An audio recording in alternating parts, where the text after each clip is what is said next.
please tell me what is the picture on the front of the booklet? And in the chat, I want you to tell me, what can you see? Tell me everything you can see in the picture. Great. Most are really attentive. They're raising their hands. They're asking questions. Brilliant. Please annotate my screen and tell me what emotions each child is feeling. What are those children feeling? So what are the students feeling on this side? And what are they thinking on this side? Sad, curious, wondering, intrigued, maybe a bit confused, eager. I like it, engaged. What do you think the teacher is doing in this class right now? What do you think the teacher is doing to engage their attention?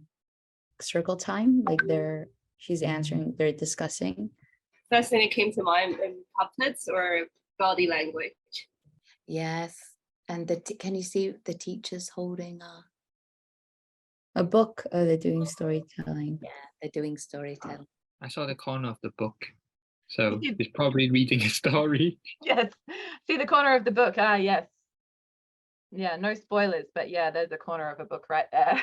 So yeah, probably reading a story. These students are, in fact, listening to a story. But when the teacher's reading the story, what kind of strategies are they using to keep learners engaged? I think the teacher could ask questions. I think that the teacher might be asking for volunteers because they're raising their hands. How can I adapt this and apply this to my own teaching context?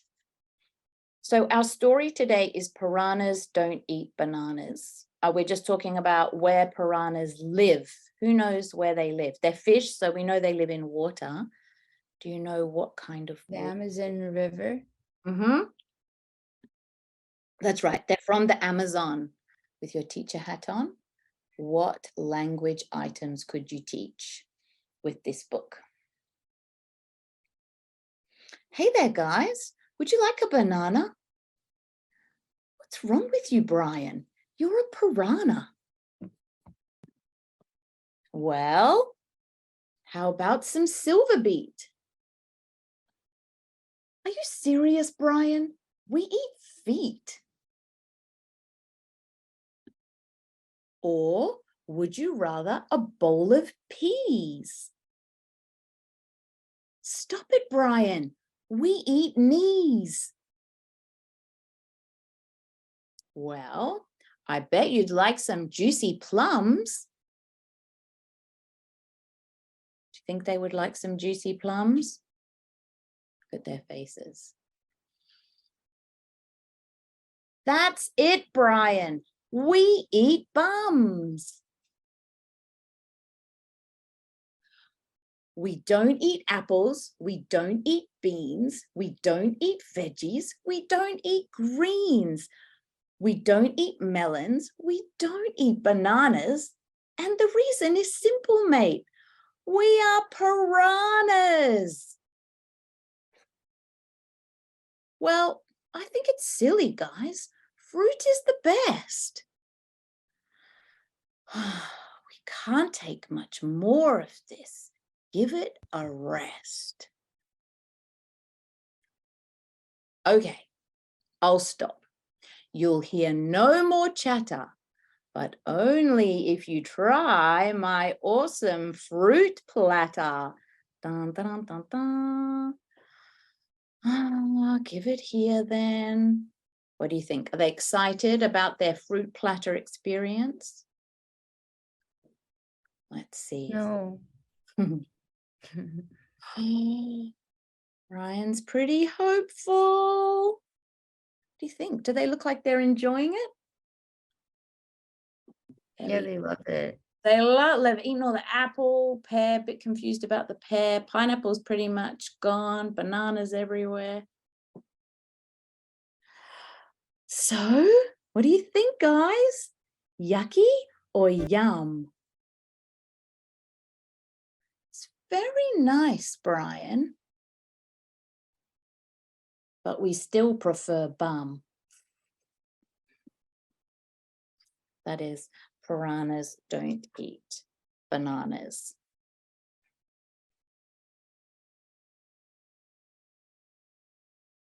So did you hear lots of language items you could teach through that? It's a really nice wide range. So I'm going to give you guys a chance to chat together. A language item that you'd like to teach from this book? Is the vocabulary. It had a lot of food items, so this is a really fun way to teach about words to the kids. About the book you have just read to us, I think we can still teaching them the rhyming words, like pong and bomb, best and rest. Yeah. You guys have got 3 of the top ones: food items, body parts, rhymes, and then there's all the offers. Like, hey there, would you like a banana? Oh, how about, would you like, would you prefer? Well, I bet you'd like. All of those, that kind of offer language. This such a cute, tiny little story, but it's really language rich in terms of the primary curriculum, all the things that are covered: food, body parts, making offers, and then of course lots of rhyme. And rhyming is such a great way to connect kids with language. Let's look at our learning goals for today on our Padlet. So let's come across here. And as I said just before, today we're going to be about bringing our stories to life and our poems to life. Today, we are learning to read aloud with meaning, finding different ways to make the reading as meaningful as possible. Today, we're also learning to consider why we teach reading and how we teach reading. So we're going to talk about our own relationship with reading. I know that some of you enjoy reading. I learned that yesterday. We're going to review an example of a read aloud. And you get to see Kira again in this read aloud today. Yay! You're going to participate in some vocal activities to highlight meaning and language awareness. And we're going to begin to look at tools that we could use to create video clips and audio clips. Okay. So let's think about what our relationship is with reading. Take a moment to just read these questions that you can see on the screen now. So how I'd like you to run this one. You've done a few different breakout room warmer chats. We did the one where you were each responsible for a question and each responsible for reporting. In this one, we'd like you please to ping pong around your room. So one person asks the next person and ask a different question as you go around. One thing about our discussion is that we don't need to ask the questions in order. Candy, since she reads a lot, what 3 words do you connect with reading, Candy? 3 words. Leisure, if it's something that I pick myself. Stressful, if it's for course reading. And meditative, I would say, because sometimes when I'm so focused, I like zone out and I forget time and space. Does that make me sound a bit pretentious? But sometimes it happens. Totally, same, sister. Especially when it's late at night. I get to like 2 a.m. and oh dear, I really should sleep now. Yes. Michelle, what 3 words do you connect with reading? The 3 words are attentive. You have to pay attention while you're reading. The second word is engaging. I think reading books is a good activity. A good activity. I can use it during my teaching. And the third word is interesting. I want my students to feel like reading is very interesting and they love reading. Anna, what do you read now? I'm reading a book called The School for Good Mothers, and my mom is so worried, and she asked me, why are you reading books about mothers and you're not mother? But I don't know, the chapter just, yeah, I just feel like this book is interesting, so I bought it from the bookstore.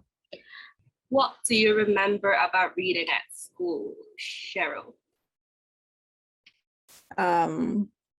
Mainly newspaper articles, because I didn't take English literature. So basically, we're just doing newspaper reviews all the time. So I read a lot of newspaper. What did you read when you were younger, Jeff? When I was younger, I read teen fiction, maybe Percy Jackson. I preferred Percy Jackson than Harry Potter, actually. Yeah. Why is that? Why is that? I have a thing for Greek mythology. Yeah, even but now I'm still reading like novels, like Dune. Yeah, that's why. Great, thanks, Jeff. Maybe the last question. Can you choose a colleague for it? Jasmine. Have you tried?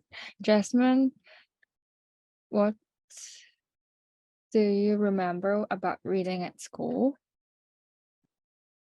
Similar to the classmates just now, I remember that we had to do some book reports, and it was so long, and we just probably didn't read the whole book, but just write random sentences about the contents. Yeah, because we didn't have much time to do. So yeah, that's all. Abram, what type of text will your learner read? What type of text will my learner read?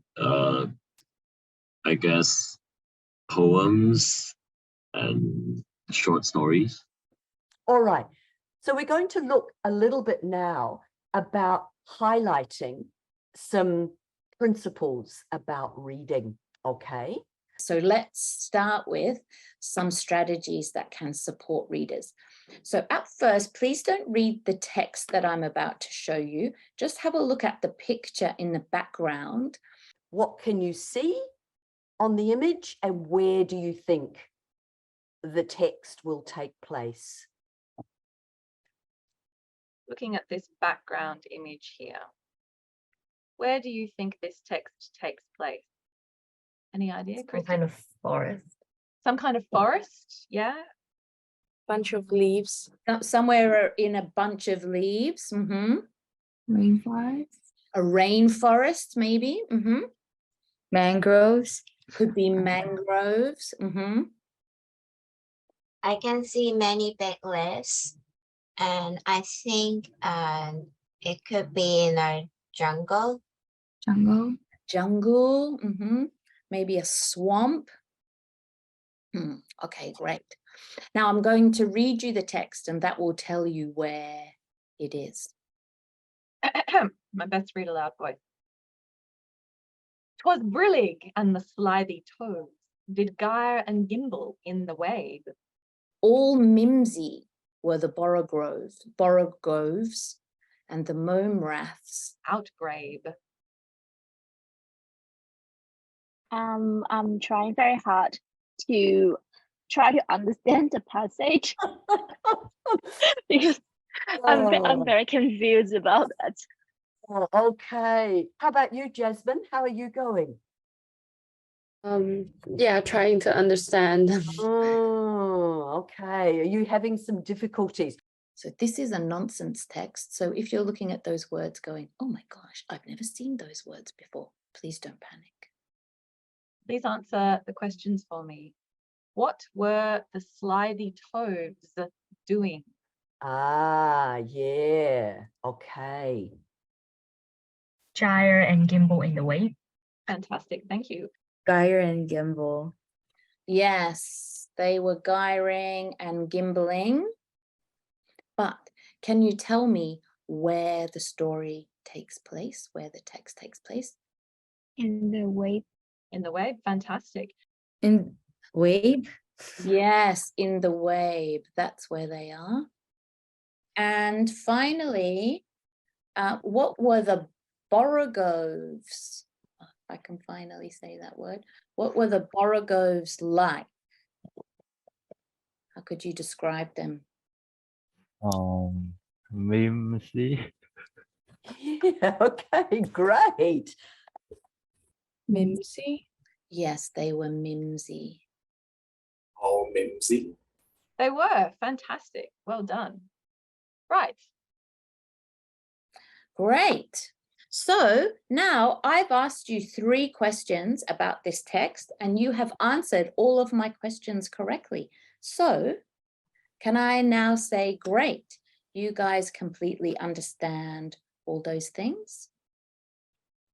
But do you understand the text? Do we have any idea what any of this means? No. Oh, we've got no idea about it. No, not a clue, right? No. No. Madeline's face is just like, So if I said to you, what does it look like when someone gyres or gimbals? Could you show me? We give it a red hot go. That's what we say in Aussie English. I'll give it a red hot go, but really we have no idea, right?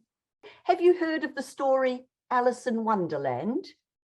Yes. Yes. Well, it's a text about the Jabberwocky, and it comes from Alice in Wonderland, and it's a nonsense text. However, did you successfully find the answers? Give me a yes or a no.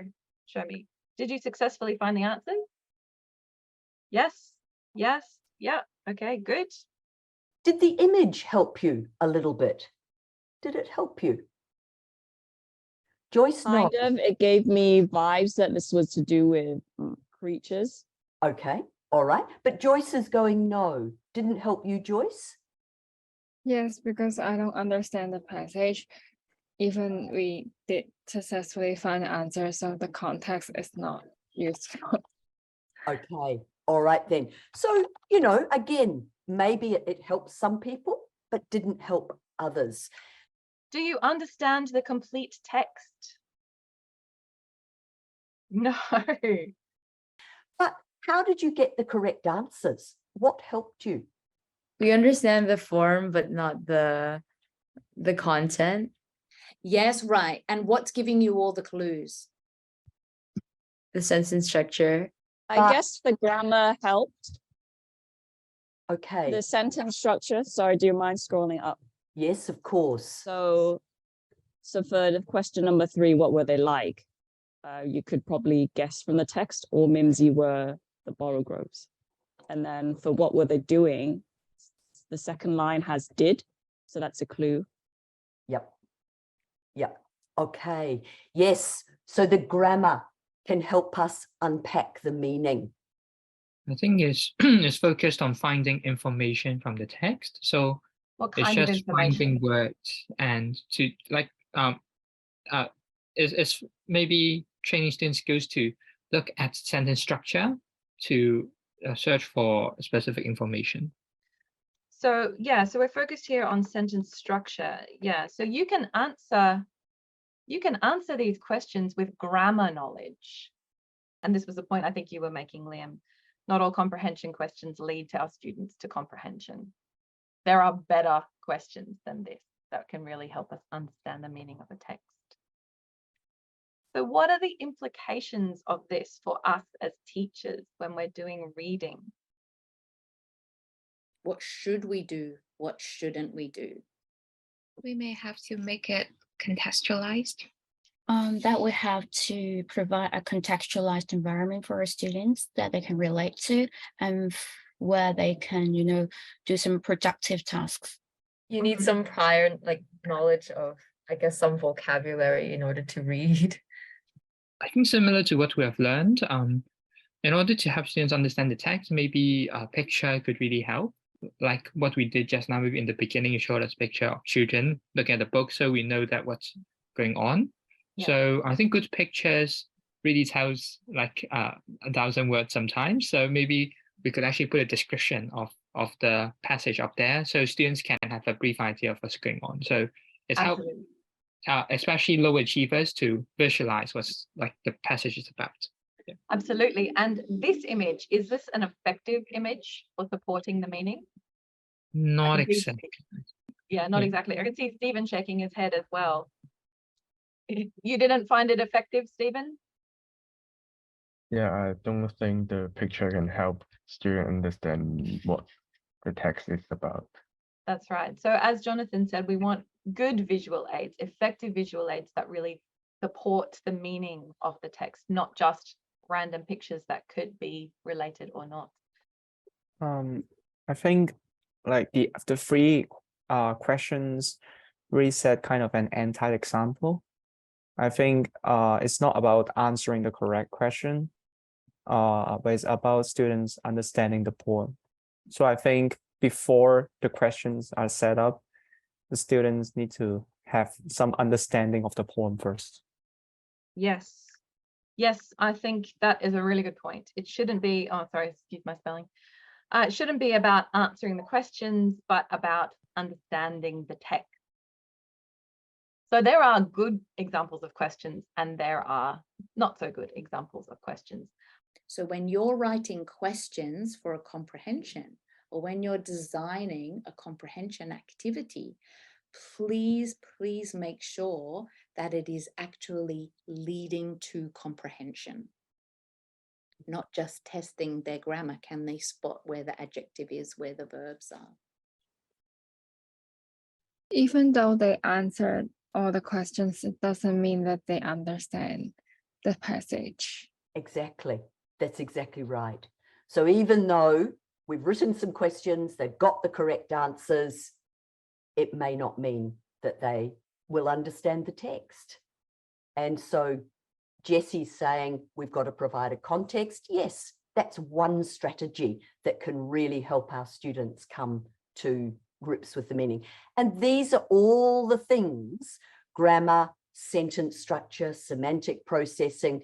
These are some of the things that students are bringing to the reading to help them make meaning out of the reading and make sense out of the reading. But reading really helps us with semantic processing. It's a skill that we learn when we're reading. Semantics means what? What's semantics? Meaning? Exactly. So it helps us process the meaning and relate one word to the other word. And that's another reason why you were able to get the correct answers. And also what we do when we read, we process it and put words together and concoct meanings together. It's also an example of how that semantic processing is learned through reading. So we start to process meaning and work out meaning through that reading exercise. We use our grammar knowledge, we use the structure knowledge, and we start to process. However, the point that was made earlier about vocab knowledge is really important. If you don't know 80% of the words in the text, it's useless in terms of meaning.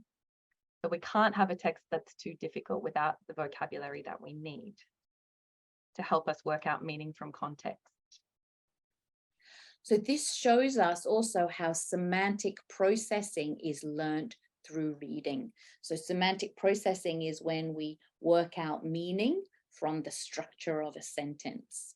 And you guys were able to work out the meaning in a nonsense paragraph because you can use your semantic processing knowledge.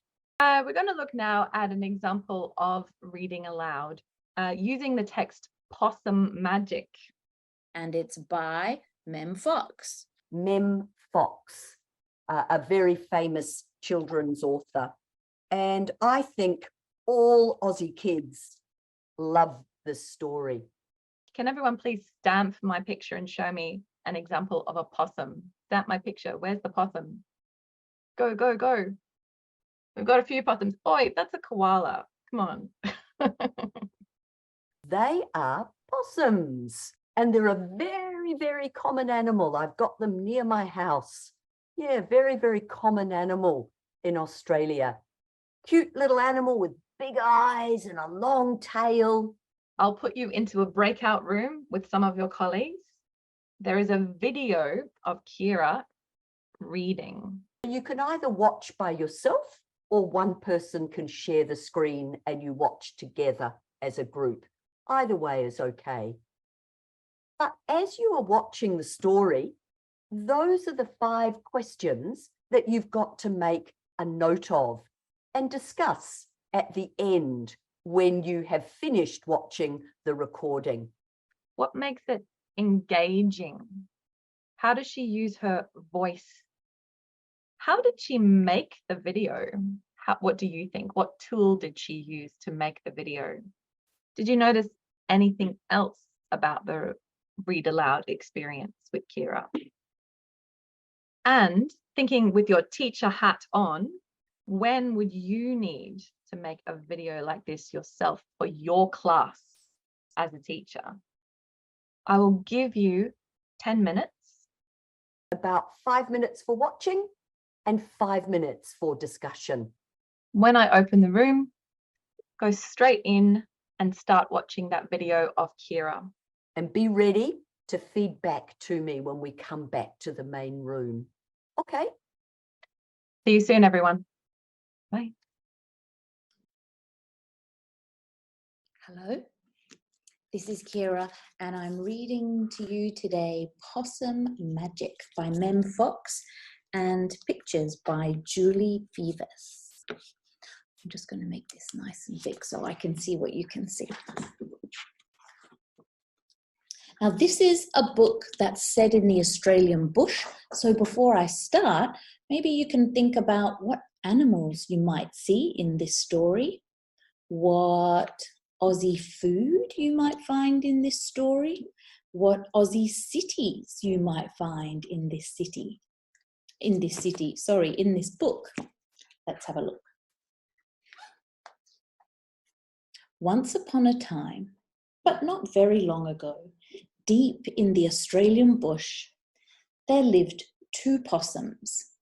Their names were Hush and Grandma Poss. So here's Hush, the baby possum, and her grandma, Grandma Poss. Grandma Poss made bush magic. She made wombats blue and kookaburras pink. She made dingoes smile and emus shrink. Did you think you'd see any of these animals? Wombat, kookaburra, dingo, emu.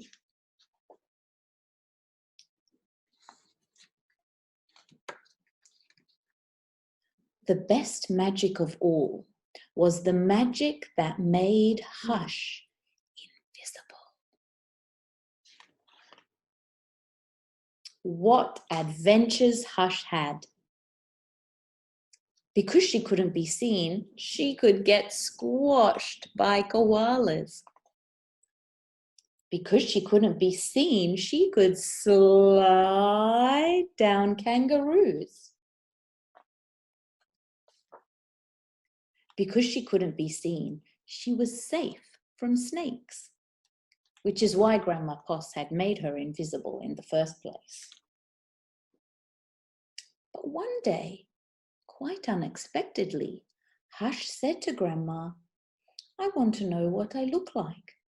Please, could you make me visible again?" "Of course I can," said Grandma Poss, and she began to look through her magic books. Here she is, going through all of her magic books. She looked into this book, and she looked into that. There was magic for thin and magic for fat. There was magic for tall and magic for small. But the magic she was looking for wasn't there at all. Grandma Poss looked miserable. "Don't worry," said Hush. "I don't mind." But in her heart of hearts, she did. All night long, Grandma Poss thought and thought. The next morning, just before breakfast, she shouted, "It's something to do with food. People food, not possum food." but I can't remember what. We'll just have to try and find it. So later that day, they left the bush where they'd always been to find what it was to make Hush be seen. They ate Anzac biscuits in Adelaide, Mornay and Minties in Melbourne, steak and salad in Sydney, and pumpkin scones in Brisbane. I wonder if you've eaten any of those things. Anzac bickies, Minties, steak and salad, pumpkin scones. Hush remained invisible. Don't lose heart, said Grandma Poss. Let's see what we can find in Darwin. It was there in the far north of Australia that they found a Vegemite sandwich. Yum! Grandma Poss crossed her claws and crossed her feet. Hush breathed deeply and began to eat. A tail, shouted both possums at once. And there it was, a brand new visible tail. Later, on a beach in Perth, they ate a piece of pavlova. Hush's legs appeared, and so did her body. You look wonderful, you precious possum, said Grandma Poss. Next stop, Tasmania. So over the sea they went. In Hobart, late one night, in the kitchens of the casino, they saw a lamington on a plate. Yum! Have you ever had a lamington? They're very yummy. Hush closed her eyes and nibbled. Grandma Poss held her breath and waited. It worked! It worked, she cried. And she was right. Hush could be seen from head to tail. Grandma Poss hugged Hush and they both danced. Here we go round the Lamington plate, the Lamington plate, the Lamington plate, till early in the morning. So from that time onwards, Hush was visible. But once a year on her birthday, she and Grandma Poss ate a Vegemite sandwich, a piece of pavlova, and half a lamington, just to make sure that Hush stayed visible forever. And she did. And there she is having her birthday feast with all of her animal friends. And maybe you recognize some of these animals. Have you studied any of these in your course? There's a possum, a koala, an echidna, wombat, kookaburra, and some little possums. And these ones look like little marsupial rats, I think, here. And there's your echidna to say bye-bye. I hope you enjoyed Possum Magic. Can you guys tell me what were some of the things that made Kira's read aloud so engaging?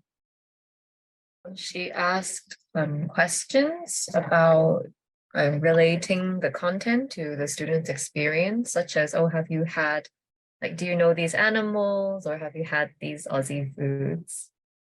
Yes, very nice. So that personalization, that's really important for motivation and engagement.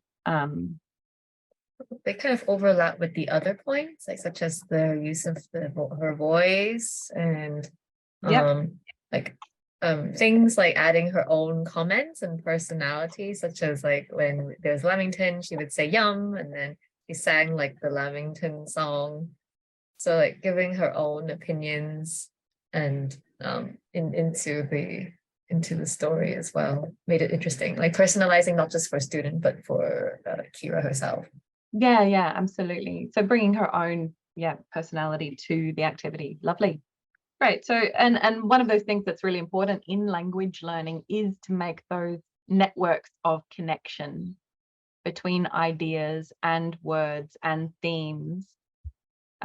It's really important for memory. It's really important for being able to kind of internalize that language learning, to get motivated, to connect to students' lives. So those networks of connection are really important. think I talked about maybe she make use of her voice, the contrast. Maybe before she disclosed some important information, she purposefully lowered her voice, and I think that is really captivating and really kept my attention. And she also maybe for some words like slide, she read it very slowly with like kind of a sliding like tone. So I think these also catches the learner's attention very much. She kind of positioned herself really carefully. So she is kind of on the left side of the video and she's holding up the book. But the way she's holding is like she was level, her head was level with the storybook sometimes. So she kind of like telling the audience that they need to like put the focus on both her and also the storybook. Yeah, so the position is kind of quite delicate. Yeah. We actually discussed the tool she used to record the video. We thought she used maybe Zoom. So that shows that it could be a very simple tool to record. It doesn't have to be some very fancy or complex setting. So you can use a tool as simple as Zoom if you like. You can use PowerPoint in Zoom, share your screen and just do it through Zoom that way if you want to create visuals for your story.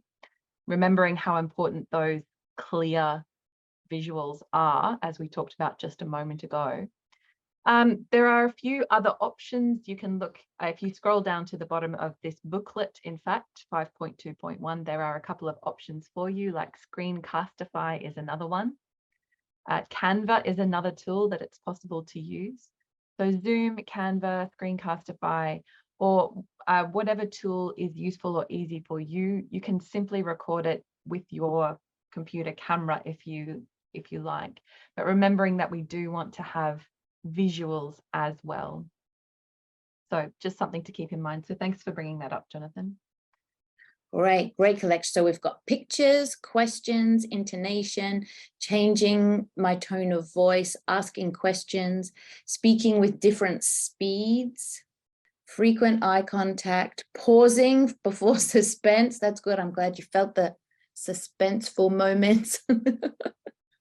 Singing, facial expressions. Great. Okay, I'm going to quickly move on to question 5 there. When might you need to make a video like this yourself? Obviously for peer teaching on Friday, but as a teacher in the classroom, when might it be useful to make a video like this? I think sometimes when we have to assign some homework related to the story, so students can always review and play the video recording again. So sometimes they can, maybe we assign something to do with story, like drawing some pictures or make another extra paragraph or some poems, or they can do something with the pronunciation so that they can always play the video again. Yep, nice, great.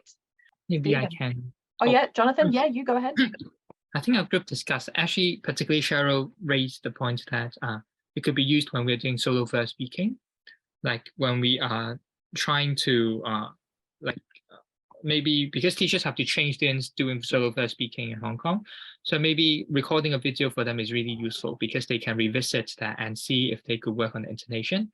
I also agree with Candice about giving homework, more particularly maybe homework related to maybe get views, or maybe wants them to retrieve some information, so they could listen that again and again to make sure that they got the information instead of just reading it once in the class, because some of them may have different pace of learning. They may find it difficult to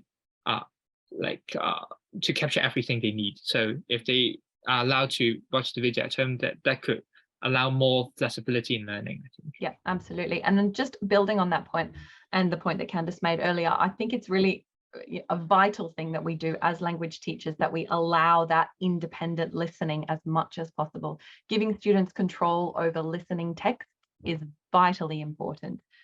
Otherwise, we treat every listening text as a listening test, and that's not really what it should be. Listening skills practice isn't the same as a listening test and shouldn't be.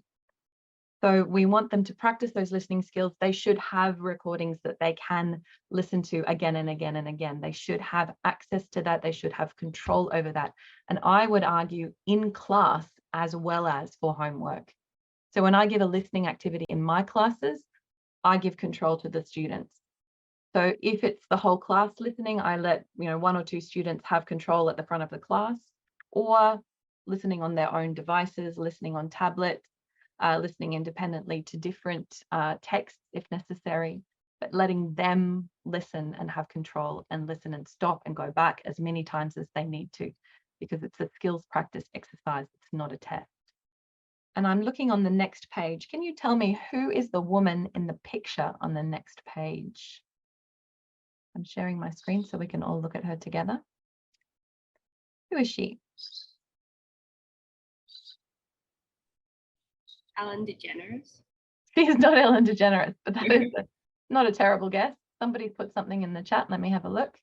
Yeah, Terence had the same guess. Okay, no. This is what Mem Fox looks like. That's Mem Fox reading that book, Possum Magic. Oh, Mem Fox. Oh, 1,000 points, Liam. Liam can read. Awesome. Mem Fox is the author of Possum Magic, and she's a beloved children's book author in Australia. So let's have a look at what Mem Fox says about reading aloud for kids.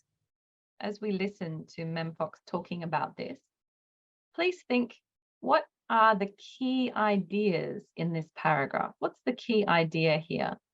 And this is our chance to try our hashtag activity another way. And please write a hashtag in the margin here or here with the key idea as you listen to Mem Fox. Let's listen. Give me a thumbs up if you can hear. American father once said to me, "So how do you do this read aloud thing?" I was almost too taken aback to answer. Wasn't it obvious? Then I realized it wouldn't be obvious if he hadn't been read aloud to as a child. I wanted to say, well, find a book, get a child, and sit down and read the book to the child. But it seemed so simple, I was too embarrassed to say it. When I see a read-aloud session in my mind's eye, there's either an adult sitting in a big old chair or on a sofa with a child on the adult's lap or snuggled up close, sharing a book, or an adult sitting or lying on a bed with the child tucked up, wide-eyed, as stories are being read. And the experience is always fantastic. The more expressively we read, the more fantastic the experience will be. The more fantastic the experience, the more our kids will love books. And the more they love books, the more they'll pretend to read. The more they pretend to read, the more quickly they'll learn to read. So, reading aloud is not quite enough. We need to read aloud well. Please annotate my screen with a hashtag to summarize the key ideas that Mem Fox is talking about here. So put your hashtag, nice, simple, give and take, read expressively, nice. Oh, Jessica. Nice shorthand there. Read expressively, read aloud well. Sorry, I'm just going to move some of these so that we can see this. Give and take. I like that one as well. Who is that? Yeah, that's Terence. Terence, what do you mean when you say give and take? Sorry. I think like how much effort you put in will be reflected in how much of a response the children will give you. Yes, so like right. Yeah, sorry, continue.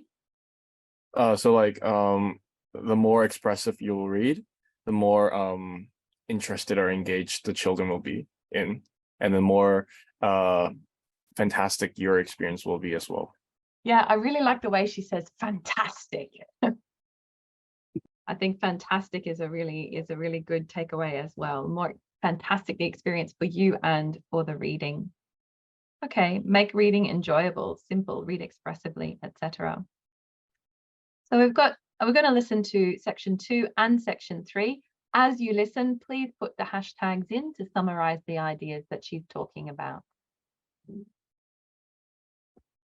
When we read the story, we're usually familiar with it. We should like it. And naturally, we'll maintain our enthusiasm for it, even if we've read it 5,000 times. As we read, we need to remain aware of our body position, our eyes and their expression, our eye contact with the child or children, our vocal variety, and our general facial animation. There's no exact right way of reading aloud, other than to try and be as expressive as possible. Each of us will have our own special way of reading a story. For instance, when I read the beginning of Koala Lou, my voice swings up and down in the same tune, the same slow song every time. There was once a baby koala, so soft and round that all who saw her loved her. Her name was Koala Lou. Lovely. Thank you very much, everyone. Please annotate my screen. What are the key ideas happening here? So I've got eye contact, presentation, facial animation, gestures, and expressive. I think those are all great hashtags for that first one. And face and body language, lovely over there, Christy. Vocal variety, rhythm, a special way, Liam. Yeah, and no right way, I think is a really good point as well. Sorry, Terence. Find your own way, Candy. Yes, absolutely. Have some vocal variety. Lovely. Beautiful. That looks great. So you can see those 6 things: using your voice, changing the speed, changing the pace, changing the pitch, changing the volume, and changing where you put the stress. All of those things add meaning, but so does your face and so does your body when you're reading. And then there's lots of lovely extra things that Mem Fox adds to our list about, for example, the attitude that we bring to the story as well. So let's talk about making meaning using our voice and body. Using your voice and body, you guys pretty much picked up every single one of these just now. What are the 6 things we can do to help make meaning when we read a story? The first 4 are all with our voice, and the second 2 are other things. Look at the visual cues, the pictures, and annotate my screen, please. Great. Looking good, folks.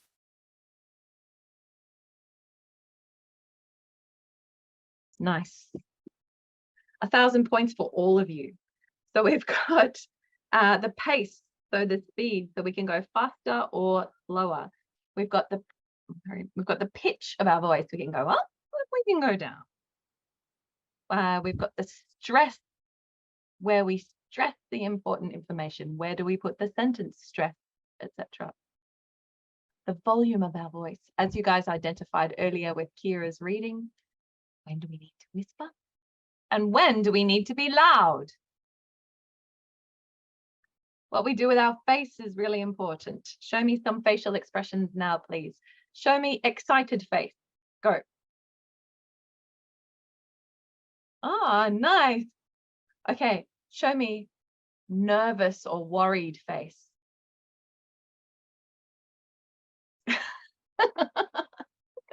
There's a lot of this going on.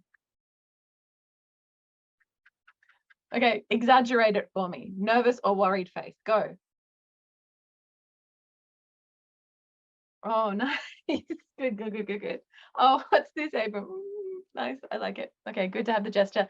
Okay, show me with your face that you've reached a point in the story where something surprising happens. Go. Yeah, nice. Lovely.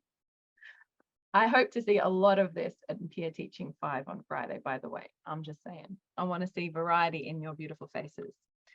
Okay, and we can use our body. So again, show me some gestures. Show me something to do with your hands that indicates that you are happy.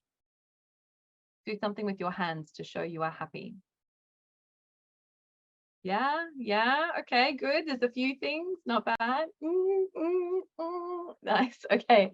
Do something with your hands to show that you are angry. Oh, Cheryl, I felt that in my bones. What is that, Terence? No rude gestures. But yeah. Oh yeah, the fifth, yeah, angry. Liam, you can't do angry gesture while laughing. It doesn't work. Also, fair enough. So we worked out that if you change how quickly or slowly you say something, how high or low your voice goes, where you put the stress, where you put the volume, how loud or quiet it is, how you use your face and body can completely change the meaning. Just like you did last week with the doors open. And you can say, the door's open, meaning come in, compared with the door's open, meaning get out. The other thing that's really important to note is that these are very different for different people. So some people, for example, when they're angry, they use a really quiet, slow voice. That means, I am so angry right now. And then there are other people who, when they're really angry, they're like much higher and louder. So it's different for everybody.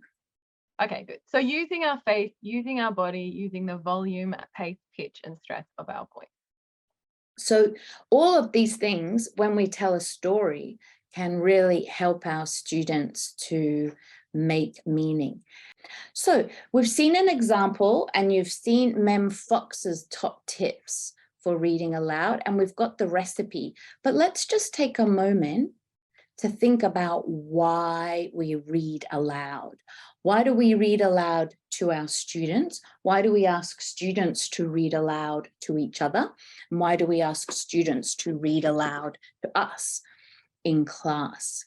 So some of these reasons we have talked about already today. Some I mentioned yesterday. So are there any things here that you can remember that we've talked about so far? Good. Yesterday we talked about automaticity. Fantastic. That you see a word and straight away you know what it means, what it sounds like, how to use it, etc. Great. This one here, oh, lots of good guesses. This one is about building genre awareness. So understanding how different texts are structured, as you wrote in here, discourse. And then what to expect from different genres. So if it starts with once upon a time, then I know that that it is a fairy tale, or I know that it's going to be a story. Great. This is letter sound recognition. So when students see that letter, they can know all the different sounds that it can make, because unfortunately in English, it's not just one letter, one sound. Lots of languages are, but English is not. Developing pronunciation, yeah. And building vocabulary. Developing automaticity.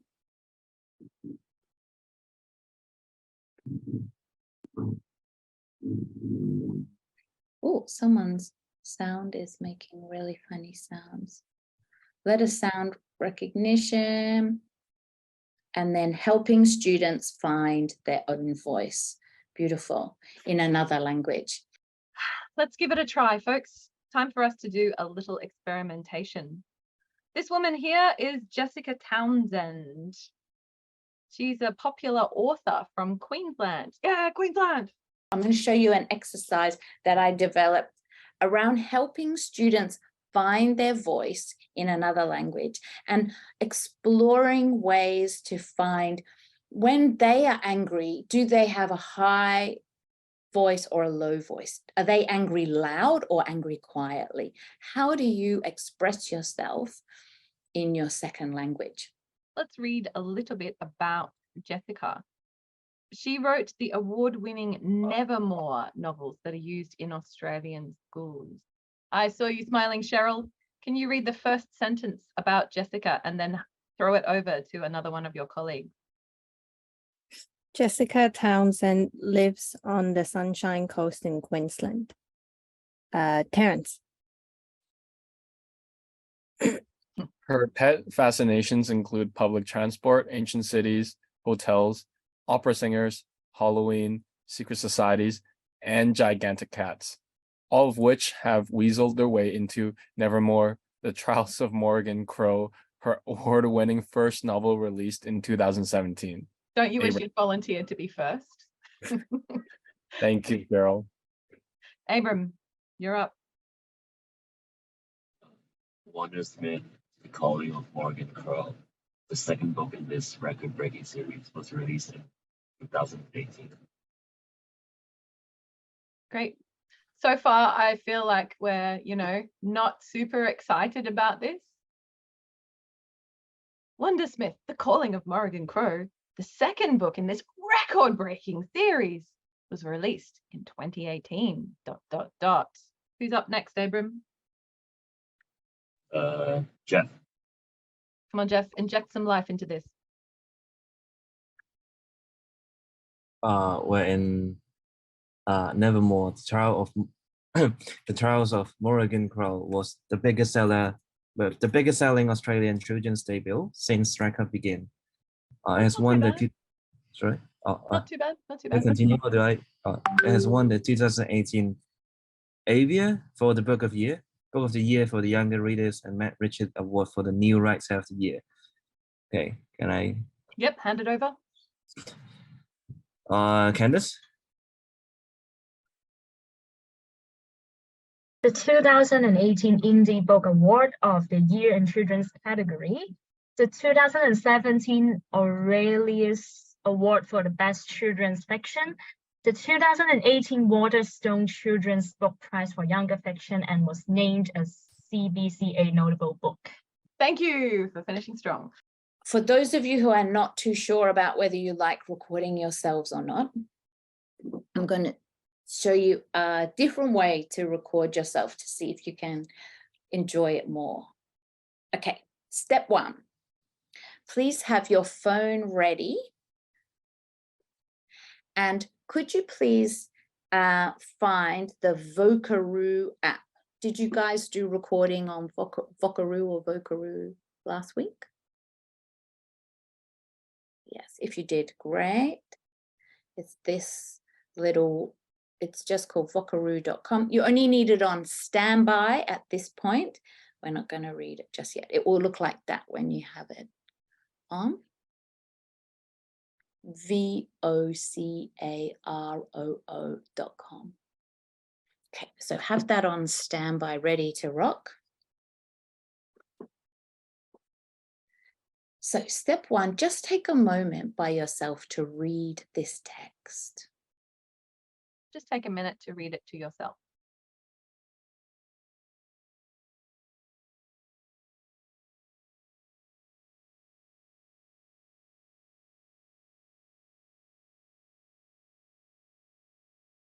So what can you tell me about Morgan Crow? What kind of impression do you get about her as a character? Does she seem happy, unhappy, bright and bubbly, sarcastic, angry? How does Morgan seem as a character? What do you think, Christy? Good sense of humor and not easily fazed by other people. Yeah, absolutely. I think that's a pretty good summary. What impression do you get of her father, Kelvin? Maybe angry, because I see "don't you dare" in the sentence. Yeah, I would agree with that. He seems angry, certainly in this context. Yep. So can you tell me some of the emotions you could feel in this? What kind of emotions can you feel here in this text? You can just call out, yeah, Virginia. Anger, Who's angry? Both or just dad? Both. Yeah, dad definitely is angry, and she's probably angry and annoyed that she's being accused all the time. I think it's humor as a reader. Yeah, for a reader, you can feel that the dad is just out of control. Yeah, exactly. And you're automatically on her side, right? Yeah. I'm guessing it's a deliberate act on the part of the author that you don't, at the start of the book, you don't like any of the adults and the kids are all awesome. So I guess because they're all 12-year-old kids and it's designed for that kind of age group. Yeah. You love the kids and the parents are all the horrible characters. Looking at the next page, imagine you are going to read this text to your class. First of all, what emotions did you feel or think while reading this text? Please type in the chat for me.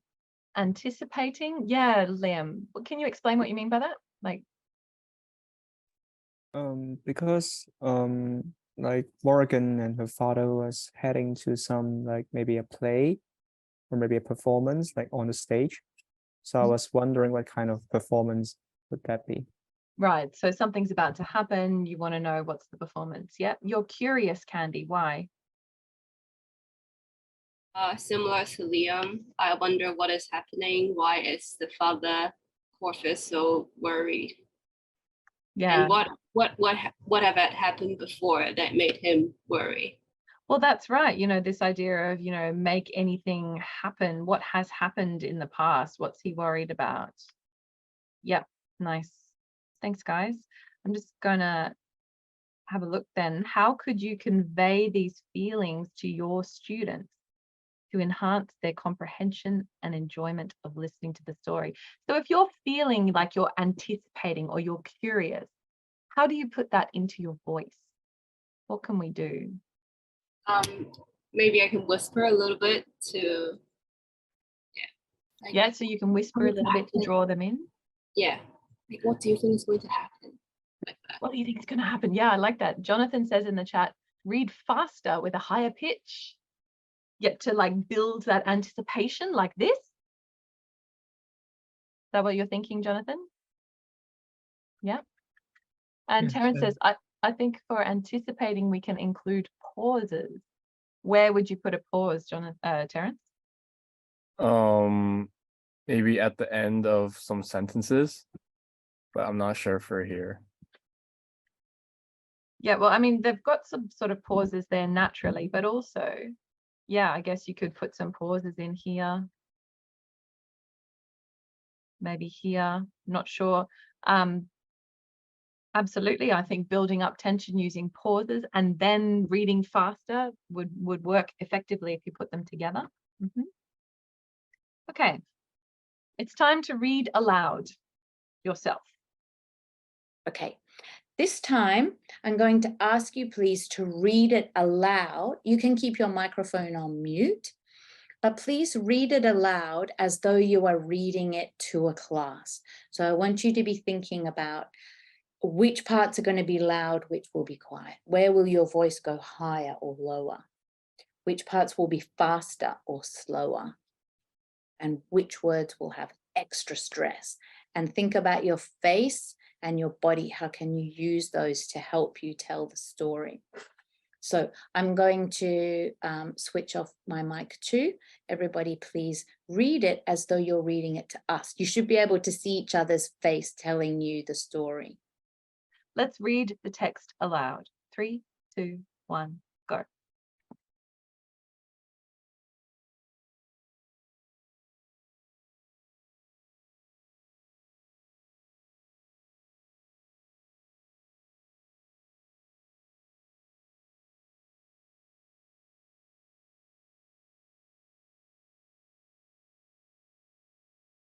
All right. Who read it quite loud? Who's quite loud? Or who was quite quiet? Oh, Ida quiet. Oh, lots of quiet, angry people. That's interesting. I'm going to try now putting a soundtrack to your reading. I'm going to stop my share, so please make sure that you have the document open on your own computer using the same text. And this time I'm going to share just some soundtrack music. Listen to the music and see if it changes the way that you read the text. When the music starts, anytime you're ready, you can start reading aloud again.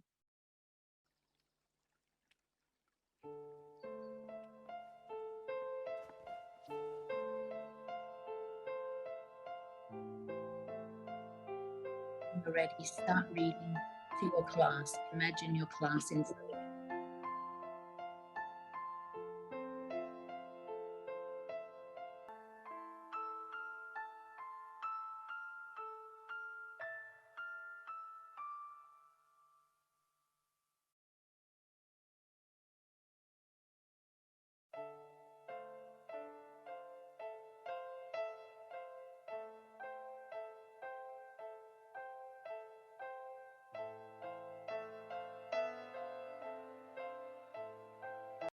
Did that change how you read at all? How did that feel different? I'm not sure, but I kind of speak rather slowly with emotions, with more emotions. But without music, I kind of speak rather fast. Okay. So I think it's because of the music. The music is kind of slow, it's kind of somber, so it Helps kind to of set play. the- Yeah, the rhythm is similar. So, yeah. Okay, great. I thought it was a bit too calm. Like, doesn't really match the angry sentiment that's being expressed. Wow. I think it's a bit more. I feel a bit like Halloween. It's a bit scary and a little bit. It gives me a sense of tension. So when I was reading it the second time, I read with a little bit more of, like those scary sounds, like when I'm telling a ghost story. So it seems like there's something hidden behind the story. So it seems like something terrible going to happen. So add a kind of suspense. As for the first time, I read it with just telling a story with pretty much just the dynamics between the two, without that kind of horror vibe in here, I would say. Nice. I'm going to ask you guys to read it one more time with one different soundtrack. Okay, again, listen to the music, and then when you're ready, start reading aloud.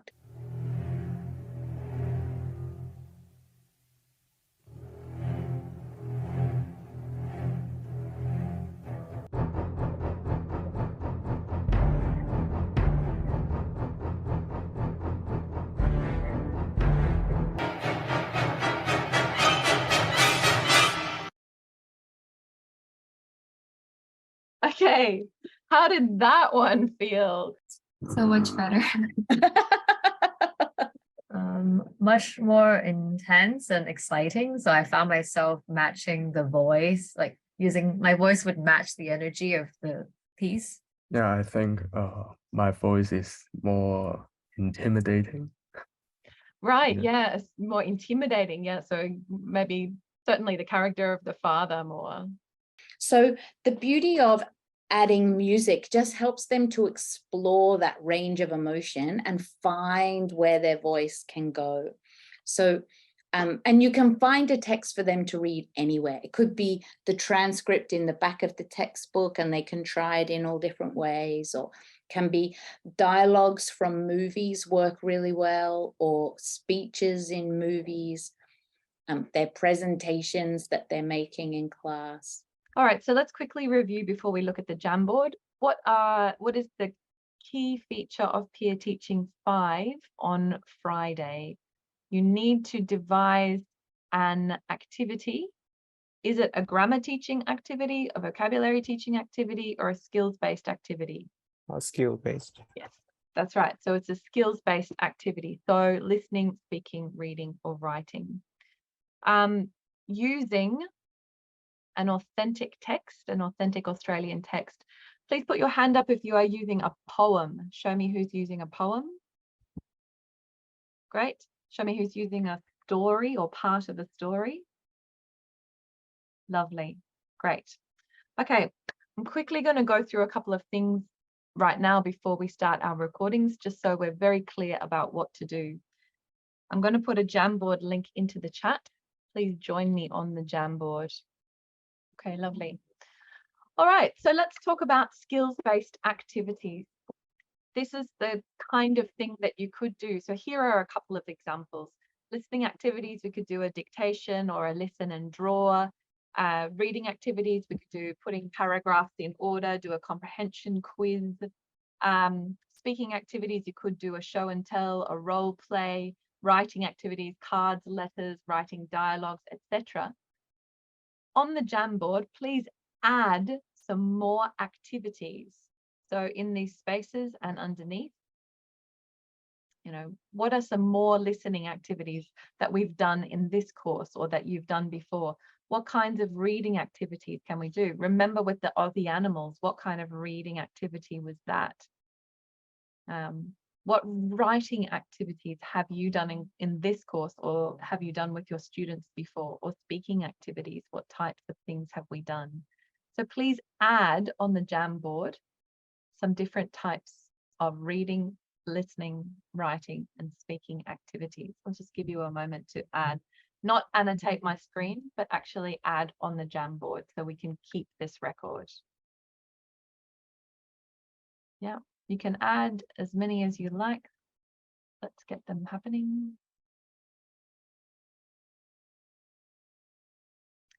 Nice. I can see we've got jigsaw reading, spaghetti reading, as in putting them in order. Lovely. Text analysis reading. Nice. Speaking activities, we've added hot seating, board game, interview. What else? Writing activities, we've added poem or rewriting. Yeah, think about some of the activities that we did yesterday as well with the poems. What were some of those? Cooperative listening, yes, we've done. What other kinds of listening?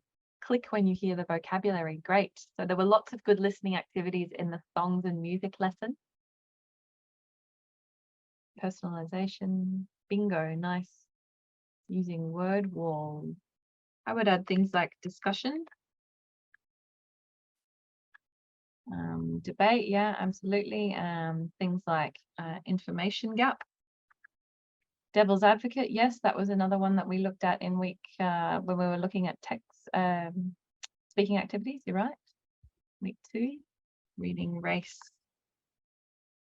Remember, had the reading race running in and out.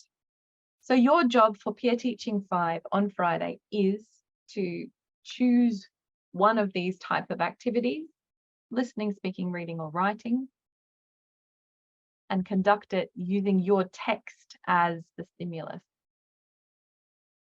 So for this particular peer teaching, the lesson shape that we're going to be looking at is what we call the diamond lesson shape. These are the stages of the lesson. Please move them to in front of one of the arrows. What do you think are the stages of this peer teaching lesson? Yes, nice work, everyone. I would suggest that. So we're going to start with the warm-up or context to introduce the text.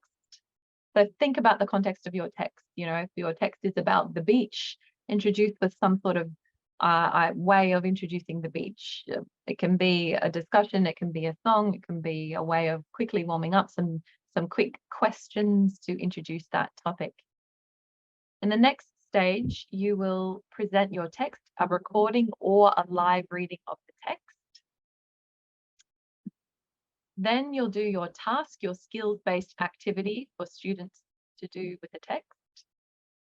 Then a quick summary or reflection at the end and connect it to the next lesson or activity. Oh, that's it, everybody. Okay, next we're going to look at blah, blah, blah. Or in next week's lesson, we'll look at blah, blah, blah, just to bridge across to the next lesson. This lesson shape is called the diamond. You've done a few lesson shapes. For receptive skills, you did a PDP lesson shape. What do you remember? What does PDP stand for? You can type in the chat or you can tell me. Pre, during, and post. So for receptive skills, you had a pre-task, a during task, while listening or while reading, and a post-task, something for afterwards. So that's one lesson shape. For grammar, we did a PPP lesson shape we looked at. What was a PPP? Presentation, practice, and production. Yes, very good. Thanks, Liam. Thanks, Cheryl. In the chat, I can see. So presentation, practice, and production was the PPP approach for teaching new language or grammar or vocabulary. For this peer teaching, are we teaching any grammar or vocabulary? Please show me with your hands, yes or no. Okay, I can see people doing the no, and yes, that is correct. So what is your lesson going to look like in terms of timing? Well, we just want a short introduction, a very short warm-up. And then your read aloud will be short as well. So your read aloud is going to be 2 to 3 minutes. Your warmer is going to be about 1 minute. Very quick, short warmer. 2 to 3 minutes for your read aloud.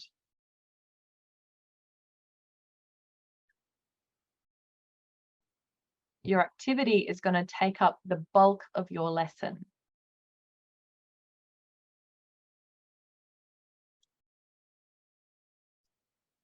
So we've got, say, I'd say maybe 2 minutes for summary or feedback, and maybe, 30 seconds really to bridge to the next topic. So how long, I don't know whether your maths is any good. Mine's terrible because I'm an English teacher. So please help me. How long approximately do you have for this task in the middle? Who wants to help me out here? Maybe 8 minutes, 7 minutes. Yeah, about 7 or 8 minutes. Your maths is better than mine. I'm going to trust you on that. Okay, so the bulk of your lesson is in a diamond lesson shape. The bulk of your lesson is devoted to this middle kind of activity here. This is where the most of it is concentrated. This lesson shape is also called the kite. Why do you think it's called the kite? Looks like a kite. It does look like a kite, yay! And it can help you to fly. Just going to draw my little kite things on. It can help your lesson to fly. So we're looking at the diamond or the kite shape, and we're seeing how our lesson can fly. So this is the shape of your lesson for Friday. If your recording is only 2 or 3 minutes, for some of you, if you've got a short story, you may not use the whole story, just a section of it or part of it. You don't have to necessarily record everything or read aloud everything. Because the final thing I'd like to do before we do our recording is to get some tips from your previous peer teaching experiences. So please now take a moment and put one sticky note in each of these to give each other some relevant tips from your different peer teaching. So peer teaching 1, we looked at setting up activities, I think. Peer teaching 2, giving instructions. Peer teaching 3, working with textbooks. Peer teaching 4, teaching grammar and vocabulary. So what are some relevant tips from each of those peer teachings? What did we learn? What can we help each other with moving forward? It's great. Keep adding. Let's get as many tips as we can. The importance of clear instructions. Yeah, I think ICQs maybe was in peer teaching 2 rather than 3. I'm not sure, but I think so. We did instructions in week 2. Peer Teaching 3 was the textbooks week. So adding to our textbooks, basics of setting up an activity. Yeah, great. So remember, an activity has a beginning, a middle, and an end. Is what we focused on in Peer Teaching 1. Peer Teaching 2, we looked at giving those clear instructions. Minimize unnecessary teacher talk. Yeah, a nice one. Step back in communicative activities. Yes, we want our activities to be communicative. That was the big lesson from PT3. Have a communicative purpose. Personalized context, clear instructions, set the context, preparation, meaning check questions. Lovely.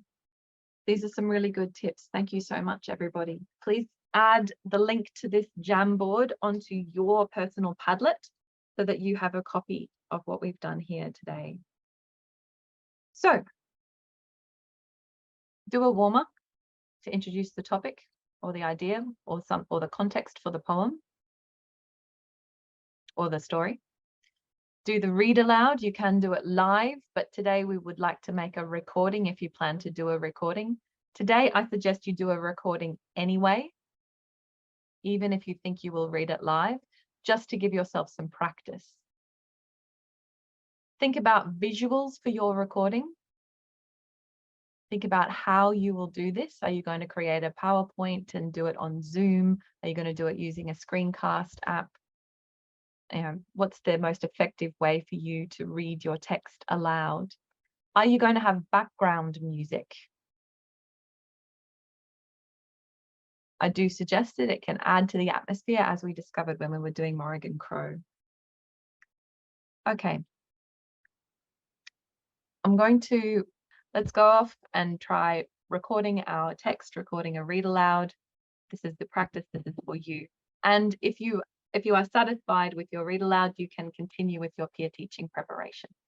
And we'll have a lot more time to do that tomorrow as well. Any further questions before I throw you into a room? Okay, as I said, you can leave the meeting if you need to go off and do some recording, but please come back at 1:20. I'm putting you in a room to chat with your peers. I will be in the main room. If you need me, come in and see me. See you soon.